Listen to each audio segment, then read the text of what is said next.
Exam wings पे आपका स्वागत है। रिसेंटली नेशनल हाउसिंग बैंक ने अपना 2020 का रिक्रूटमेंट प्लान या नोटिफिकेशन बाहर कर दिया है। ये एक बहुत ही गोल्डन अपॉर्चुनिटी है उन स्टूडेंट्स के लिए जो बैंकिंग के लिए तैयारी कर रहे हैं। National housing bank directly subsidiary है एक रिजर्व बैंक ऑफ इंडिया का, तो ये एक अच्छी अपॉर्चुनिटी है स्पेशली उन स्टूडेंट्स के लिए जो बैंकिंग को लेके आजकल बहुत डाउट में हैं कि क्या आगे बैंक का मर्जर हो जाएगा या बैंक प्राइवेट हो जाएगा। तो नेशनल हाउसिंग बैंक क्योंकि डायरेक्टली एक सब्सिडरी है आरबीआई का, तो इस तरह की चीज़ें इसमें आने वाली भविष्य में अभी नहीं होने वाली हैं। तो देखिए, लेट्स सी कि आगे क्या क्या नोटिफिकेशन आई है और क्या क्या डिटेल्स बाहर हुई हैं। जो पोस्ट जिसके लिए वैकेंसी आई हुई है वो असिस्टेंट मैनेजर की पोस्ट है, स्केल 1। ये जो पोस्ट है ये डायरेक्टली पीओ के लेवल की पोस्ट होती है। एक बैंक में जो पीओ का लेवल होता है एग्जैक्टली सेम पोस्ट है। एज लिमिट जो आई है इसमें that is for 21 to 30 years. Normally यही पीओ की भी जो वैकेंसी होती है उसमें भी जो एज लिमिट होती है सेम उसी लेवल पे है। अब इस चीज़ का ध्यान रखना है कि ये 1 अगस्त डेट ऑफ बर्थ आपकी जो होनी चाहिए 1 अगस्त 2020 से पहले आप 30 से 21 के बीच में ही आ रहे हो। ठीक है। एजुकेशनल क्वालिफिकेशन थोड़ा सा इसमें अलग है पीओ से, क्योंकि यहाँ पे 60% इन ग्रेजुएशन या फिर 55% इन पीजी मांगा है, मतलब पोस्ट ग्रेजुएट मांगा है। अब अगर आपका 59%, 59.99% है तो आप इस फॉर्म को नहीं भर सकते हो। ऐसा स्टूडेंट जिसके पास एग्जैक्ट 60% नहीं हो रहा है ग्रेजुएशन में, वो ये फॉर्म नहीं फिल कर सकता है। दूसरी चीज़ें देखने वाली है कि अगर आप पीजी के थ्रू भर रहे हो, मतलब अगर आपने पोस्ट ग्रेजुएट कर रखा है, तो आपका जो परसेंटेज होना चाहिए वो 55% होना चाहिए। इसमें एक चीज़ और मेंशन थी कि आपका ये जो कोर्स होना चाहिए वो फुल टाइम होना चाहिए। मतलब अगर आपने डिस्टेंस लर्निंग, ऑनलाइन लर्निंग इस तरह का कोई कोर्स करके ग्रेजुएशन किया हुआ है या पोस्ट ग्रेजुएट किया है तो वो काउंट नहीं होगा यहाँ पे। तीसरी जो बहुत इंपॉर्टेंट पॉइंट है एजुकेशनल क्वालिफिकेशन में वो ये है कि एज ऑफ 1 अगस्त आपकी मार्कशीट आउट हो चुकी होनी चाहिए। मतलब आपका नंबर बाहर हो जाना चाहिए, मतलब कि 1 अगस्त से पहले आपका रिजल्ट आ गया हो कि आपको ये पता हो कि आप 60% पा रहे हो और आप पास हो चुके हो। अगर आप ये कहते हो कि 2-4 दिन में मेरा रिजल्ट आ जाएगा, सितंबर में रिजल्ट पता चल जाएगा, अभी मेरा रिजल्ट आने वाला है, तो आप इस फॉर्म को नहीं फिल कर सकते हो।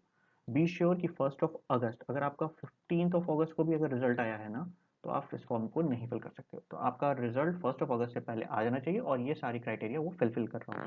जरूरी नहीं है कि आप पोस्ट ग्रेजुएट हो, सिर्फ ग्रेजुएट हो तब भी ये फॉर्म फिल कर सकते हो, लेकिन तब आपको 60% अपनी ग्रेजुएशन में मार्क्स लेके आने होंगे। फॉर्म की जो डेट आई है दैट इज 29 अगस्त से लेके 19 सितंबर तक। अब इस चीज़ को ध्यान रखिएगा कि लास्ट डे पे फॉर्म भरने मत जाइएगा, क्योंकि साइट बहुत सर्वर डाउन हो जाता है और बहुत ज़्यादा एक्स्ट्रा लोड हो जाता है, तो प्रिकॉशन के तौर पे आप पहले ही फॉर्म फिल कर।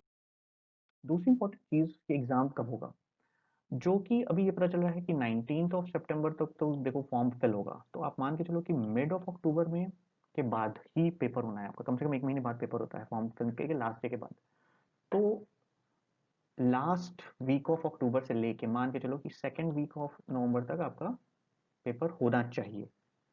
नंबर ऑफ वैकेंसीज जो हैं वो बहुत कम है, 16 वैकेंसीज ज़्यादा नहीं होती हैं, क्योंकि एससी के लिए 4, ओबीसी के लिए 3, ईडब्ल्यूएस के लिए 3, जनरल के लिए सिर्फ 6 वैकेंसीज हैं। तो 16 वैकेंसीज ओवरऑल में ज़्यादा नहीं होती हैं, तो कंपटीशन लेवल इस एग्ज़ाम में बहुत हाई होगा।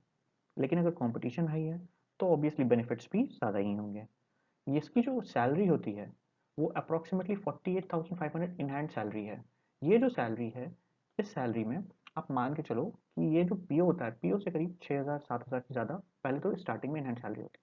उसके बाद जो अदर्स में आपको एचआरए, डीए और ये सारी चीज़ें अलाउंस मिलते हैं वो सब मिलेंगे। इसमें स्पेशल अलाउंस मिलेगा पोस्टिंग के हिसाब से। अब उसके साथ साथ आपको 5,000 रुपीज़ इसमें कूपन के थ्रू मिलता है, फूड कूपन। जो सोडक्सो कूपन जो नॉर्मली होता है वो उसमें क्या होता है कि आप खाने का सामान या खाना खरीद सकते हो। ठीक है। तो आप किसी भी बड़े स्टोर पे जाके आप वहाँ पे ये कार्ड स्वाइप करोगे तो आपको खाने के लिए 5,000 एक्स्ट्रा मिलते हैं इसमें। उसके बाद आपको करीब 6,000 के आसपास मिलता है पेट्रोल रेंट, पेट्रोल के लिए आपको मिलता है। उसके बाद आपको अलग से मिलेगा, फ़ोन बिल का चार्जेस मिल सकते हैं। उसके बाद आपको मेड रखने के लिए मिलते हैं। अलग अलग कई ऐसे अलाउंसेस होते हैं वो जो आपको पोस्ट वाइज आगे बढ़ते हुए मिलते हैं। तो अगर आप ये देखो तो जो 48,000 है इसमें आपको रेंट नहीं देना है, क्योंकि आपको रेंट के लिए अलग से पैसा मिलेगा चारे में। आपको खाने के लिए पैसा नहीं देना है, 5,000 का आपका खाने का रहेगा सामान। 6,000 में आपको पेट्रोल भराना है। तो ये 48,000 आपके पास अपने खर्चे के लिए, कपड़े और बाकी शौक पूरे करने के लिए हैं, तो मेनली एक बहुत अच्छा अपॉर्चुनिटी है। तो अभी से इसके लिए सीरियस हो जाइए और पढ़ाई शुरू कर दीजिए। अब एग्ज़ाम पैटर्न क्या है? एग्ज़ाम पैटर्न आप देखो तो ये करीब-करीब जो पीओ का लेवल का एग्ज़ाम होता है ना, उससे एग्ज़ैक्टली मिल रहा है, क्योंकि रीज़निंग, जनरल अवेयरनेस, क्वांट और इंग्लिश एग्ज़ैक्टली इसी पैटर्न पे करीब-करीब, नॉट एग्ज़ैक्टली 100% बट इसी पैटर्न पे पीओ के लेवल पे भी एग्ज़ाम आता है। अब 45 क्वेश्चंस में आपको 60 मिनट्स रीज़निंग के मिलेंगे, जनरल अवेयरनेस में आपको 50 क्वेश्चंस करने होंगे 50 मिनट्स में, quant 35 questions 60 minutes, English 25 question 30 minutes. अब आप देखो ये एग्जैक्टली सिमिलर है समवॉट ऑफ जो पीओ के लेवल पे आता है, जो मेंस का एग्जाम होता है बेसिकली, प्री लेवल नहीं, मेंस का एग्जाम। हाँ, दूसरी इंपॉर्टेंट चीज़ ये सिंगल विंडो एग्जाम है, मतलब कि इसमें आपको 2 बार एग्जाम नहीं देना होगा, प्री मेंस नहीं होगा, सिर्फ एक एग्जाम होगा। तो एक थोड़ा सा ना आसान हो जाएगा यहाँ पे आपके लिए कि आपको सिर्फ एक एग्जाम देना है, रिजल्ट जल्दी आएगा, सारी चीज़ें जल्दी पता चल जाएंगी।